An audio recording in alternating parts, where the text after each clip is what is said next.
All right, thanks everybody for joining us on another free training Thursday. Today we're going to be talking about how to run search queries inside of the AbacusLaw program. As usual, I have my colleague Amanda on the line as well, and she'll be taking your questions. So be sure to type those into the little chat box there in your GoToMeeting window so we can get to all of those at the end. We'll try and answer as many questions as we can. For those that we don't get to, we'll be sure to follow up via email at the end. So just by show of hands, if you can click the little hand raising button there, are you able to see my screen okay? You should be able to see my mouse moving around. The little Abacus Law logo, perfect, okay. Thank you, everybody. I'm gonna go ahead and lower your hands there. All right, and as you, again, questions go in the chat box. That's why you're muted, just out of respect for everybody else. So we're gonna go ahead and get started. So we're talking about search queries inside of AbacusLaw, and there's actually a couple different places in the program where knowing how to run queries comes in handy. We see it quite often when we are running reports. Okay, we want to be able to query out, what data shouldn't be on the report and what data should. The other thing is where we see it probably the most prominently is inside of our browse windows. So our names browse window. We'll use them a lot inside of our matters browse window as well if we're trying to filter, specific case types, or maybe, maybe we have a lot of attorneys at the office and I just want to set a query to filter just my cases, so I don't have to scroll through everybody else's. So I would say the browse window is probably the area where I see people utilize the query manager and the quick query the most often. So we'll look at a few different places and try and address everybody's concerns there.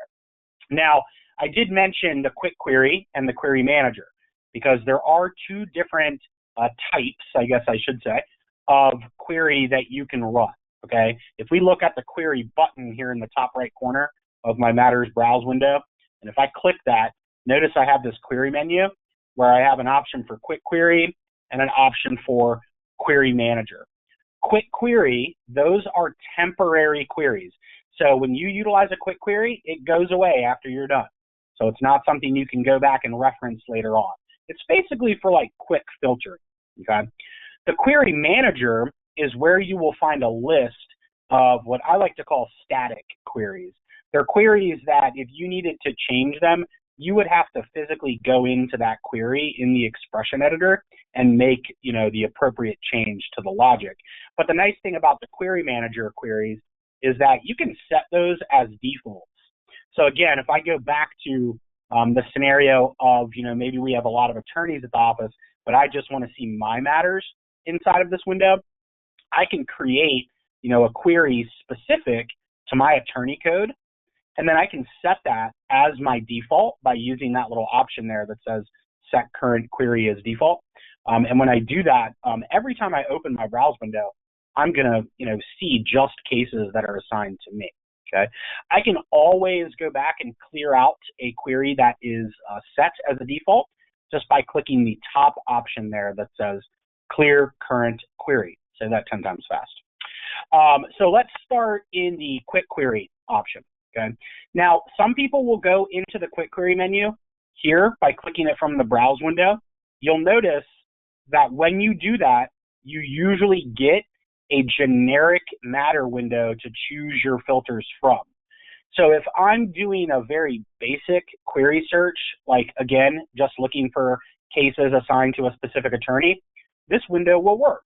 I can come in here and I can just go to my attorney field and I can set whatever standard, whatever filter option I'm looking for. So now if I were to click the done button, what this system is going to do is it's going to look at all my matters and it's going to look at that assigned attorney field, and it's only going to show me matters that have those initials in that field. So I'll click done here, okay? And now notice, see how everything just has SH as the assigned attorney. So all other matters went away. So if you're doing a very basic query, then this window will probably work just fine for you. But if you're wanting to do something a little bit more elaborate, specifically for our clients that have customized screens, like for instance, let's look at, well, here's a divorce screen, okay? If I were to open up this divorce case, Maybe you can see here, obviously the screen is much more elaborate than our generic screens. We have fields for, state married, state separated, things like that. If I want to query off of a field that is in one of our customized screens or one of our more elaborate screens, then what you actually want to do is go into a case that has that screen type, like this case here, Doe v. Gates, and down at the bottom, we have that query button there. So if I click it from this window, now when I go into Quick Query, I'm actually presented with a screen that looks just like the one that I have behind, okay? So now I can come in here and I can filter off like state married, put in whatever the filter option is, and if you need to combine them, you can. I could do state married, and attorney codes, maybe, I don't know, certain court information, I could put that in as well, okay? But when I click done, okay, it's going to do that same thing. It just asked me which record I want to go to. Okay, and now it just so happened to be the exact same matter that we were in, but I can do it that way. So I recommend if you are wanting your screen type that you're querying on to be more elaborate, go into a matter with that screen layout, then go to your query option and go into Quick Query, okay? Because then you'll have a few more options to, set your filters up. So that's kind of the basics of Quick Query. And again, you can get to those in the Matters Browse window. You can get to that in the Names Browse window. And you can also get to it under the Report menu, okay? So if I go in there, notice we have an option here called Query as well. So you can do it there. So those are for your temporary queries. Remember, you cannot set temporary queries as defaults. So if you want to create default queries for your users, then what you really need to do is go into the Query Manager, okay? This Query Manager will have a list of every static query that you're using over and over, throughout your workdays. So you may have a ton in here, you may just have a few. I obviously have a lot because I do a lot of trainings. But if we were to look at just one of these, here's one called SOL expires in the next 12 months. So we can all kind of figure out what that does, right? It takes a look at all of our matters, probably the events associated with the matters, and it's looking to see what the SOL expiration date is. And if it falls within that range, then it's going to return it on whatever report we're looking at. But I wanted to show you this because in the top right corner, we have a button that says Add, and this is where you can go in and add your own custom static queries. So if you click Edit here, that opens up what we call the Query Builder. And in this Query Builder window, we have to do a couple things, just a couple housekeeping things. First, we have to give it a query ID, okay? So if I was going to do it, maybe just cases assigned to me, that's something I want to use all the time, then maybe I just call it, ATTYSH, okay? Feel free to get more creative on your end. There is a character limit on the query ID, okay, so just keep that in mind. Where you can get a little bit more descriptive is in that description field. So I could say cases assigned to Scott, okay? Now I know exactly what this query does. So that's kind of the basic thing you have to do with every query that you create in the manager. But down here, this first line that's kind of grayed out, when you click on it, it becomes blue. That is where you're really building out the logic behind your query. So if you double click on that line or just click the Add button up here in the top right, that's going to take you into the expression editor. And what the expression editor is doing is it's basically just following your instructions. You tell the program what field you want it to look at. You tell it how you want it to judge that field based off of a certain value. So that's why we have those three little fields there. So the first thing I would do is I would come to my field drop-down menu, okay, and that's going to show me a list of every field within my matters database. So I'd want to go find the one for attorney somewhere here in our list, and you can search for them as well. Don't feel like you need to scroll like me, but you can run a search up here in the find field, okay? But there's my attorney field. So I click done there. Now I'm telling the program, go look at the attorney field on all of my matters, and then follow, the appropriate comparison. So for my example, I would click this little comparison arrow, and I would choose, for me, I would say, is exactly equal to SH. Okay, so what the program is going to do is it's going to go to all my matters, it's going to look at that attorney field, and if that field is exactly equal to SH, then it is going to return that matter in my list or on my report. Okay, so become familiar with these comparisons because there's quite a few different ones in here that you can use. You can see we've got, things like is empty, is not empty. Okay, that's a very popular option when we are querying open cases. Okay, one of the ways that we define a case as being closed is by putting a date in the closed field on the matter. So if there is no date inside of that field, then the program thinks it's open. So if I ran a query, let's go ahead and save this one here. Okay, this will be a good teaching point. When I fill in that expression and I click done, now I have my first line of logic. If I need to add more filters to that, like for instance, I only want to see cases assigned to SH that are also open, then I need to click add again. And when I click add, it asks me how I want to combine my next condition. So I'm going to say and, because if we say and, then both things have to be true. Okay. If we say or, then one or the other has to be true. So for this one, I would say and then that opens up my expression editor again. So then at this point, I would just tell the field, okay, and that would be, I would say, closed.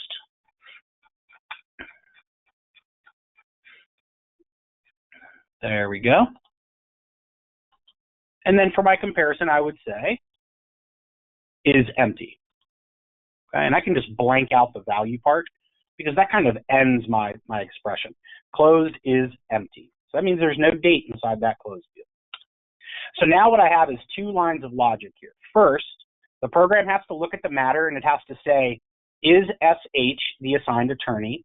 And then it has to do the second line of logic by saying, and is the close date empty? Okay, if both of those things are true, then I will get my matter, or any matters that match that criteria. Once you click done, now you have your matter created. Okay, notice it's highlighted there in blue. I always like to do a count on my new queries, especially if they're elaborate, because if you run this count, what it's going to do is give you an idea of how many matters or names or whatever you're searching, how many actually meet that criteria.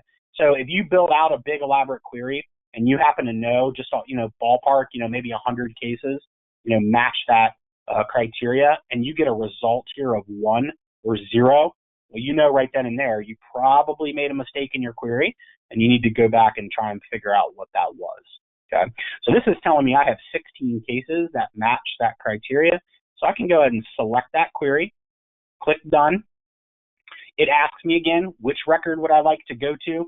I usually instinctively just always go to the first one, but you can choose any location. So notice it took us right to that first one there. And then if I wanted to set that as a default, just click my arrow up in the top right and choose set current query as default. Okay, now when I open up that browse window, I don't need to go set that query every time. It's going to do it for me. Okay, so that's kind of the gist of the quick query and the query manager from the browse window, which again I think is where most people use it. But again, you can also access that same information, that same window from within your reports menu. Okay, if I'm doing a matters report here, because maybe I want a printable PDF, or maybe I want to export, these matters into Excel or something, I can come in here and on that query button in my report control window, I have the same options. Okay, I can do my quick query, I can do my query manager. It's all integrated, so no matter where you access that query manager from, you're still going to get all the same, queries that you had in the other locations. Okay, so hopefully you found that informative. I will turn this over to Amanda so we can take a few questions, and she'll read those out to me, and I will address as many as I can. All right, it looks like our first question is, If you use a quick query, can you print that specific quick query as a report from what was populated based on what you requested? So you can run audits on queries. I don't know that you can do that for a quick query though. So my suggestion is if you are wanting to, see a history of that query's usage, make it a static query. Don't do it as a quick query.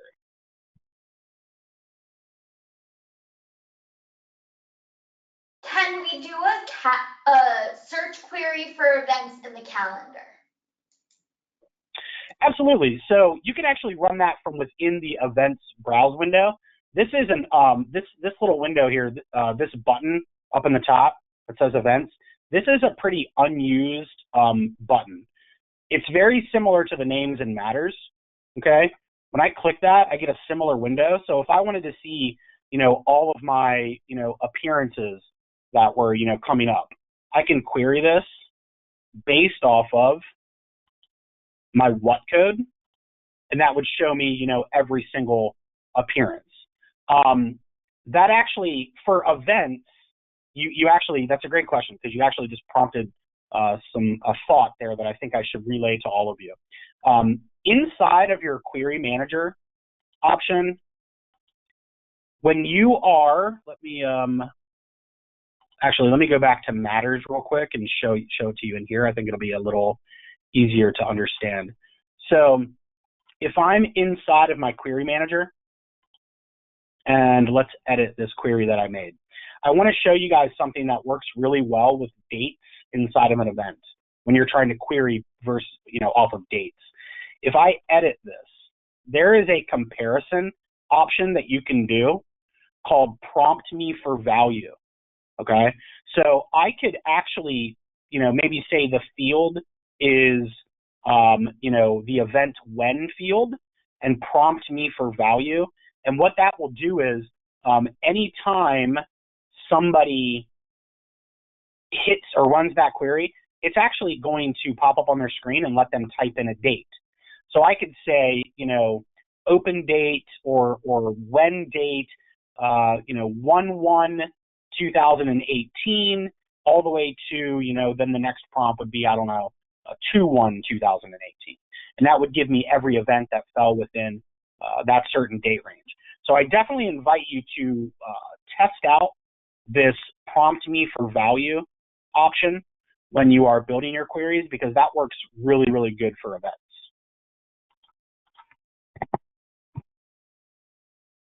The next question is, can we do a query on matter billing type, i.e. fixed fee versus hourly?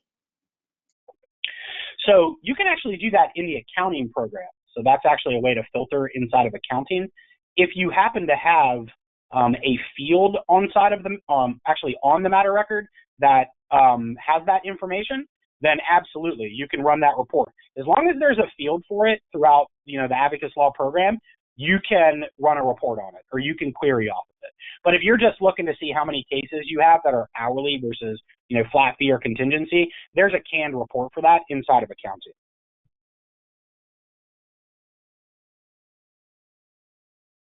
How do you print your query? So you can actually do it from that query manager window. If you're wanting to, I guess I need a little clarification.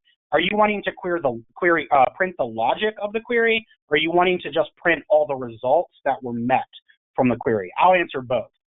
If you want to print your results and you're doing like a browse window, then you have an actions button right here to print all fields or reports to print for all in query. And that will basically take all the matters and print them out for you that met that query. If you're just trying to print your actual query logics, there's a print button right there inside of your query manager. So if I wanted to print out, the logic for maybe like these 3 random queries right here, I can click those checkboxes, select print, and that will print them to screen, print them to Excel, print them to PDF, whatever you choose.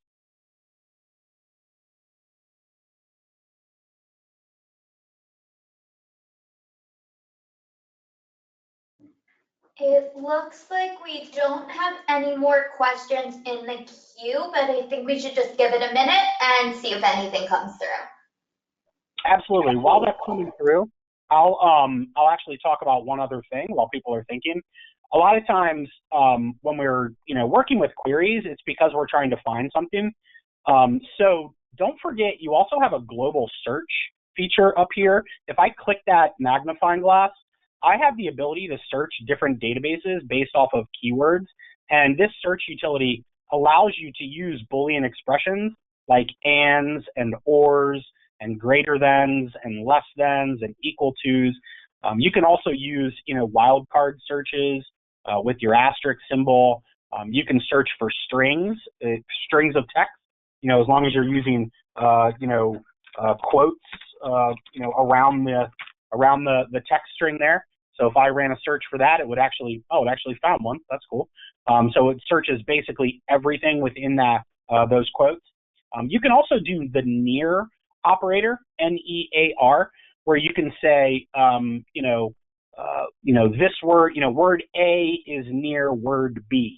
And if you just put the word near in between those two search terms, it'll find them pretty easily. For instance, if you were looking for New York near city, you may get the city of New York, you may get New York City. You could get both. So I just wanted to point that out because a lot of times when people are trying to learn about queries, they're also just trying to learn about searching in general.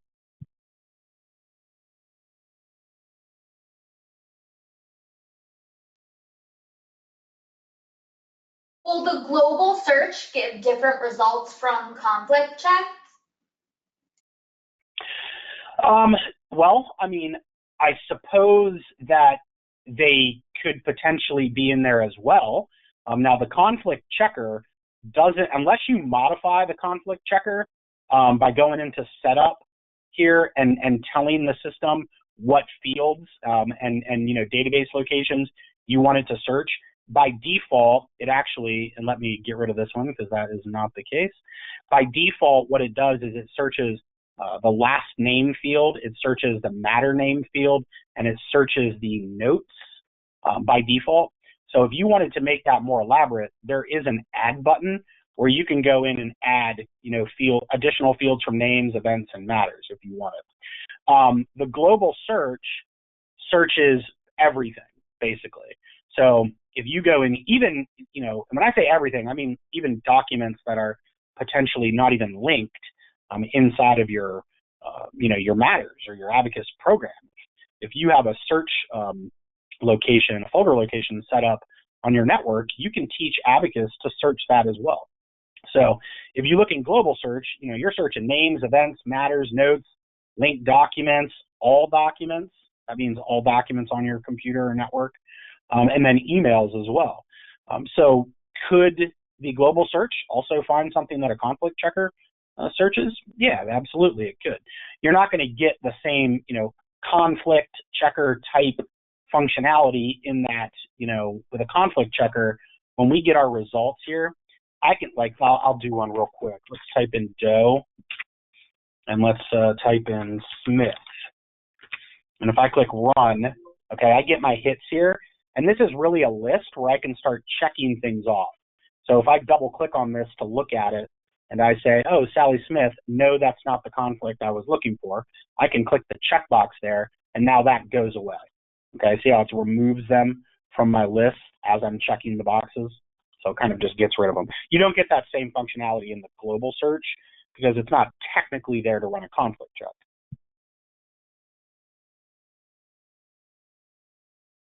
Is there a maximum number of options you can include for building a particular report? So I think I guess I'm not sure what you mean by options. So I'll answer that a couple different ways. When you're running a report, you have options inside of the report type and obviously options inside of the query that you're running. So for, the information that's going to show on the report, like for instance, first name, last name, address, date of birth, social security number, that is what you're going to specify when you click this little reports button seeing what this report offers, and then maybe modifying that. Like for instance, if I just click on this report here and I click edit, this is going to show me the name of the matter, the case number, the assigned attorney, the case code, and the open date. So if I wanted to modify that, you can see I have the ability to delete columns out of here, add new columns, so I could make this report really as elaborate as I want as far as what is going to show on it. What determines what qualifies to be on the report, that is all done within the query, okay? So when you click this reports button, think of this as like an Excel spreadsheet, okay? And each one of these columns is just a column on the spreadsheet. So I always think like, what columns do I want on my spreadsheet? That's what I'm gonna have here. What data is going to fill those columns, like what data qualifies to be on the report, that is all handled by your logic inside of your query. And I mean, you have a pretty wide variety of options as far as building out, queries go. I've seen some pretty elaborate ones.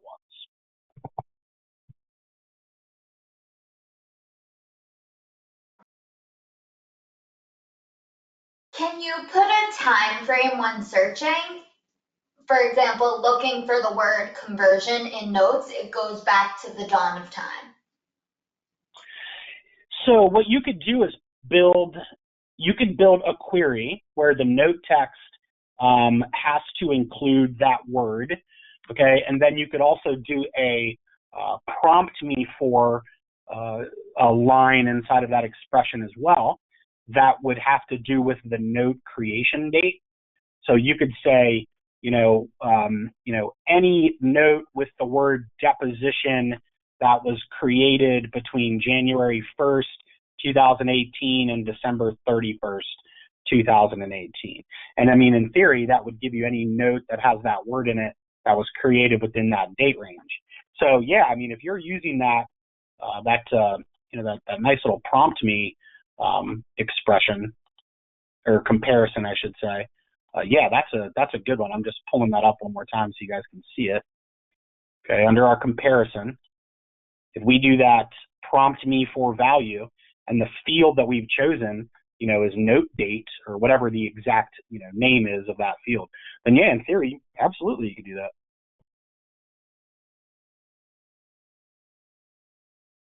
The next question is from someone looking to see a list of cases from one particular state, but the courts all have different names. So in trying to create this report, Abacus crashes when building it as if there were too many items they were asking for.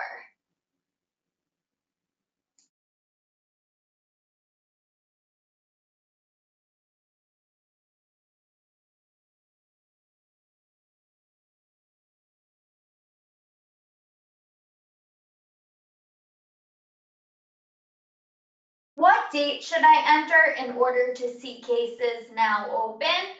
Or should I look for date closed equals empty? Oh, okay. And sorry, I had myself muted when I was answering that last question. Is the second part that you just read, Amanda, is that in combination with the first part of the question? No, that's a separate question. Okay, so let me address that first one. If the program is crashing when you run a report, you need to contact our technical team and have them take a look at that so they can try and recreate it and figure out what the issue is there. But if you're getting just a message that says there are I can't remember the exact wording, but it basically is there are a ton of matters that meet this criteria. Do you want to keep searching and list them all? And if that's the case, it's possible that your query is wrong. So you may just want to double check that. But it could be possible that maybe there is 1,000 matters that meet that criteria. That's why I always run a count on them first to see kind of where that stands. And could you repeat that second question, Amanda? Absolutely. The second question is, what date should I enter in order to see cases now open, or should I look for date closed equals empty? Well, so I mean, the syntax there is going to be querying off of the open date field. So that's the first thing. So let me just look up one here. I think we have one called open. Yep. So if I edit this, you can see closed is empty. So anytime I have this line in my expression, closed is empty, then that is always going to show me open matters. Now, if you want to add something into that, then what you can do is actually edit this, or you could, I guess, technically, well, I would leave this line just to filter out your closed ones, but you could also click add right here, do an and then here for the open dates, choose your field, open, there we go. And then for the comparison, just put in prompt me for value. And then you can do equals or starts with, or if you want to do like a range, like I want to see everything from January 1st to December 31st, then I can just do is greater than or equal to. Okay, and then there'll be a default value that you put in there. You know, you can put in whatever you want, really. Say 2018.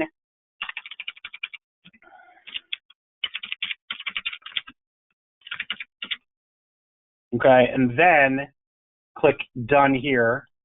Okay, and then I do another add, and I do an and again. My field is open, or opened, I should say. And then I do my other comparison, but what I'm doing for my prompt me value, I'm doing the less than or equal to. Okay, and then I would put in, you know, whatever I want my default again to be. 1, 2, 3, 1, whoops. Okay, I click done there. Now I've got, it's basically, you know, going to prompt me for the open date range. And if anything has, you know, data in the closed date field, it's not going to show it anyway.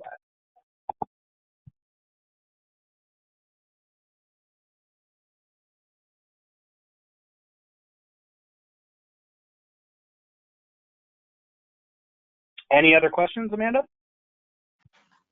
All right, the next one is when printing reports, what does it mean when data doesn't populate onto your report that you selected for it to pull for your report?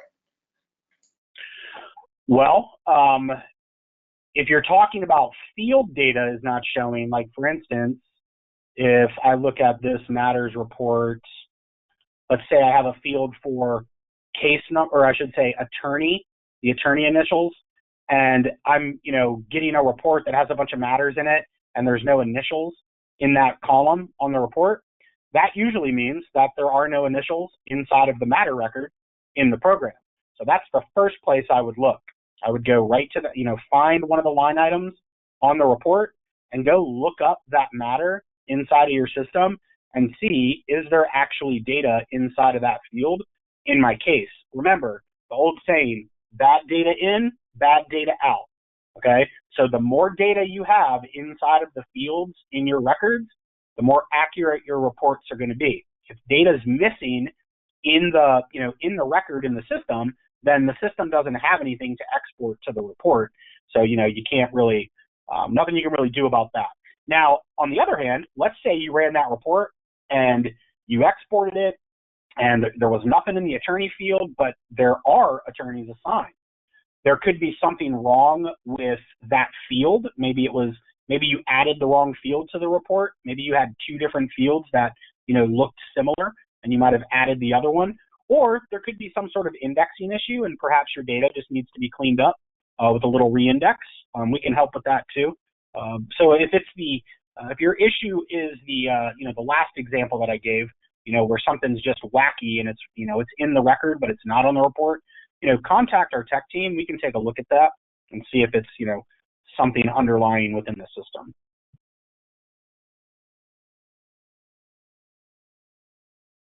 Oh, all right, I think that's all the time we have for today's webinar. Thank you, Scott. No problem. And as a reminder to everyone attending, this will be available via email and also on our website at abacusnext.com/webinars. Thank you, everyone, and have a great day.